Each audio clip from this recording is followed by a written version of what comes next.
Bonjour, bonsoir, shalom à tous les hommes de Dieu, à tous les servantes de Dieu. C'est votre frère, ami le pasteur Salomon Kaninga, le seul de l'émission Les de l'Église. Nous allons parler sur notre 41e séance concernant le royaume de Dieu vers nous. Aujourd'hui, comme promis, nous allons parler sur le royaume de Dieu et sa justice. Nous allons lire dans Matthieu chapitre 6, le verset 23, la Bible dit ceci: « Cherchez premièrement le royaume de Dieu et la justice de Dieu, et toutes ces choses vous seront données par-dessus. » Il y a d'autres versions qui disent que cherchez premièrement le royaume de Dieu et sa justice. Mais d'autres encore disent que cherchez premièrement le royaume et la justice de Dieu. Voilà, donc c'est la même chose. On peut dire que cherchez premièrement le royaume de Dieu et sa justice, ou encore on peut dire que chercher premièrement le royaume et la justice de Dieu. Aujourd'hui, on va plus mettre le focus sur, vous appelez ça focus ou focus, c'est la même chose en anglais, comme en français, voilà. Aujourd'hui, nous allons mettre plus d'accent sur le mot justice.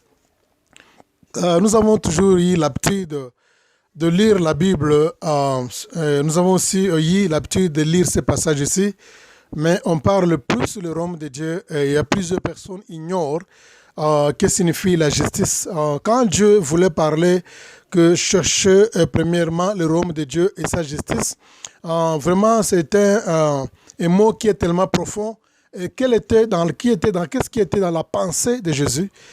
Qu'est-ce qui était derrière sa pensée quand il a dit que chercher premièrement le royaume de Dieu et sa justice, toutes ces choses vous seront données dessus.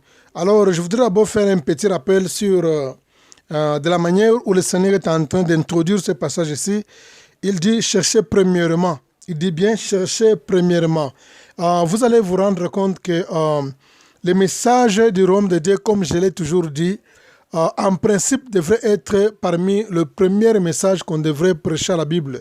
Donc à part la divinité, je pense bien, à part la divinité et le salut, je pense bien qu'il n'y a pas de plus grand message que le message du royaume de Dieu. Et je ne sais pas ce que les gens... Mais quand vous allez dans les églises, contrairement, vous allez remarquer qu'il y a peu d'églises qui prêchent sur le royaume de Dieu.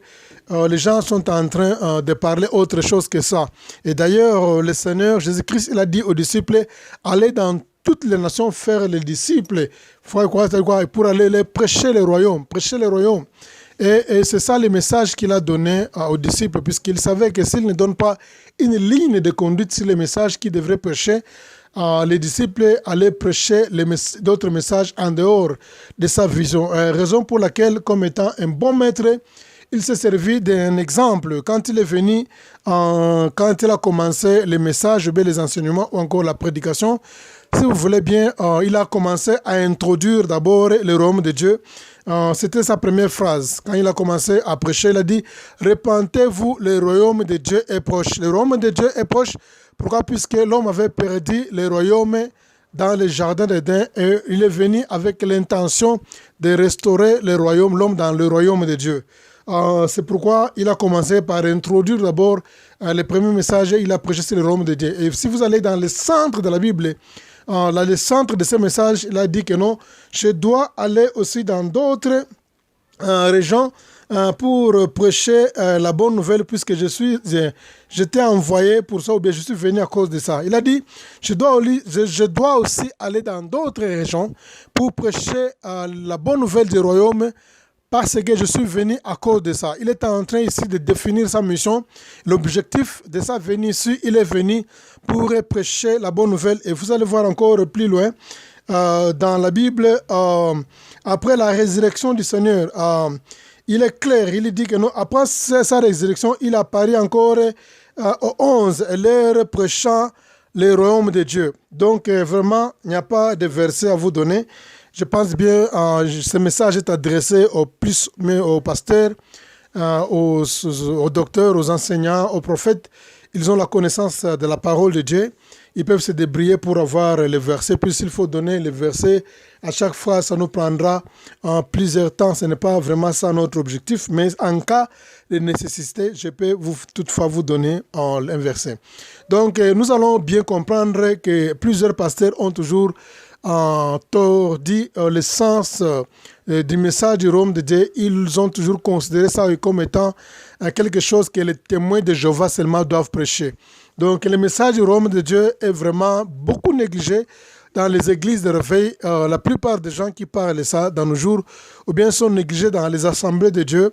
La plupart des gens qui parlent de ça, ce sont des témoins de Jéhovah. C'est comme ça que nous avons toujours cru que c'est un message qui est uniquement pour les témoins de Jéhovah que nous avons négligé. Mais pourtant, partant dans la Bible, nous avons vu clairement que partout le Seigneur, il allait prêcher. Il parlait que sur le royaume de Dieu. D'ailleurs, pourquoi il a dit au commencement, sur Matthieu 6, il a dit que cherchez premièrement.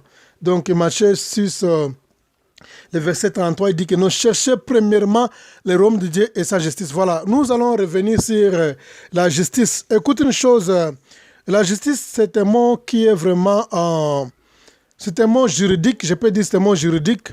Je vais parler aujourd'hui, nous allons parler en termes de la Constitution, des articles et des alinéas pour vous faire comprendre mieux. On va parler en termes de la Constitution, on va parler en termes des articles et des alinéas pour que vous compreniez bien de quoi s'agit-il quand on parle de la justice.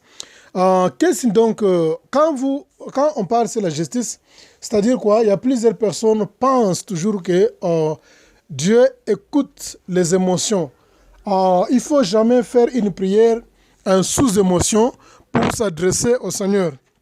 Donc, toute prière qui est présentée devant l'Éternel Dieu sous une émotion, il ne faut pas s'attendre à avoir un bon résultat. Donc, Dieu n'exauce pas les émotions, mais Dieu exerce la justice. C'est pourquoi vous allez voir la justice en fait, c'est quoi? Parlons un peu en termes de la définition de la justice. Donc, la justice, on peut dire ça, on peut définir ça comment? La justice, c'est l'appropriation du droit légal basant sur la loi de la Constitution ou encore sur la Bible. Je reprends ça. Donc, la justice, c'est l'appropriation du droit légal basant sur la loi de la Constitution ou encore sur la Bible. Donc, ça, c'est quelque chose qui est vraiment tellement important. Et la Bible dit d'ailleurs que chercher premièrement le royaume de Dieu et sa justice. Ce sont les deux choses que la Bible nous recommande. Nous devons rechercher premièrement le royaume de Dieu. Après le royaume de Dieu, la Bible nous recommande de chercher la justice de Dieu, ou bien la justice de Dieu, afin que la Bible dit quand nous avons le royaume de Dieu, quand nous cherchons sa justice, c'est alors que ces choses-là, donc d'autres choses, ces choses-là, ce n'est pas l'adjectif qualificatif, mais c'est un pronom, un prénom. Donc ces choses-là, il voulait dire que non, le reste de ces choses que nous voyons, le Seigneur va nous donner là-dessus. Si par exemple, nous commençons d'abord par chercher le royaume de Dieu et sa justice. Donc vraiment, c'est quelque chose que j'aime beaucoup. Je voudrais vous donner quand même quelques exemples pour mieux comprendre ce que signifie la justice. Pourquoi si nous voulons aller au parquet, nous prenons les avocats. Alors, quand nous allons dans les parquets, pourquoi on a besoin des avocats? On a besoin des avocats puisque les avocats, ils comprennent mieux la constitution de chaque pays pour vous aider à vous défendre contre... ils nous aident à défendre contre nos adversaires. Donc, si par exemple, tu vas dans un parquet, tu utilises un avocat, c'est l'avocat là qui va t'aider à obtenir la justice contre ton adversaire puisqu'il connaît bien la loi. Toi, tu connais l'affaire, mais l'avocat connaît la loi. C'est-à-dire, pour que l'avocat puisse prendre ton affaire, amène ça devant le juge. L'avocat doit avoir la connaissance de la loi, puisqu'il sait bien qu'il connaît tout de la Constitution, il connaît bien tous les articles, il maîtrise bien les alinéas qui peuvent toutefois te favoriser pour gagner, par exemple, comment dirais-je, un procès. Voilà, pour gagner un procès. Donc, si par exemple, tu vas dans un parquet sans pour autant mener un avocat, tu as plusieurs risques de gagner le procès si tu ne connais pas la loi qui peut protéger, ou bien l'article de la Constitution et l'alinéa qui peut te couvrir, ou qui peut te protéger, ou qui peut encore te donner l'avantage de faire quoi? De gagner un procès. Alors, sans plus tarder, je voudrais aussi vous dire une chose que non, quand nous allons prier, quand nous prions à Dieu, c'est-à-dire quoi? La prière, c'est quoi? C'est demander, ou bien réclamer, ou bien obtenir la justice. La prière signifie vous incliner devant Dieu pour réclamer une justice, pour que le Seigneur puisse vous faire une justice. C'est ça la prière. Alors, c'est-à-dire que tu as besoin de quelque chose. Maintenant, tu te prosternes devant Dieu. C'est une recommandation, c'est normal. C'est une bonne procédure, c'est la recommandation de la Bible que cherchez premièrement le royaume de Dieu et sa justice. Donc la justice, c'est quoi? C'est-à-dire la prière. Quand nous prions Dieu, nous demandons la justice. La prière, c'est demander la justice, c'est obtenir la justice de Dieu. La raison pour laquelle nous allons prier, puisque nous demandons la justice. Si, par exemple, nous allons lire dans Juge chapitre... nous lisons dans Luc chapitre 18, le verset 1er au verset 8. La Bible nous parle ici sur l'histoire du juge unique. Je pense bien, dans cette histoire-là, vous allez bien comprendre que signifie la justice. La Bible dit qu'il y avait une veuve qui allait auprès d'un juge d'un village qui était un juge unique, c'est-à-dire un homme qui ne considérait, qui n'avait pas d'égard avec l'Éternel Dieu, qui était un pécheur, un homme méchant. Une veuve allait auprès de ce juge-là pour faire quoi? Pour demander la justice. Je ne sais pas comment les gens ont toujours compris ce message ici. D'après moi, j'ai ma façon de comprendre et j'ai ma façon de prêcher ça. La Bible dit la veuve allait devant le juge pour demander la justice et le juge ne voulait pas trancher son affaire puisqu'il était un juge qui était méchant. La Bible va prendre l'exemple d'une personne qui était la plus pauvre dans le village. Vous voyez, qu'on doit rendre justice.